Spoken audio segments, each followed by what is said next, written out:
ماله دا يقول أبو الناس ناقة دا دورة تقول ما يزابق كون هبال هنينة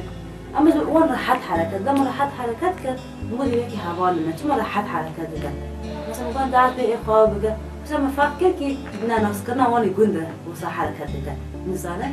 مقول هذا مش يقول الله أكبر قول الله كم فيك عطى ذات الدعشة ما ترى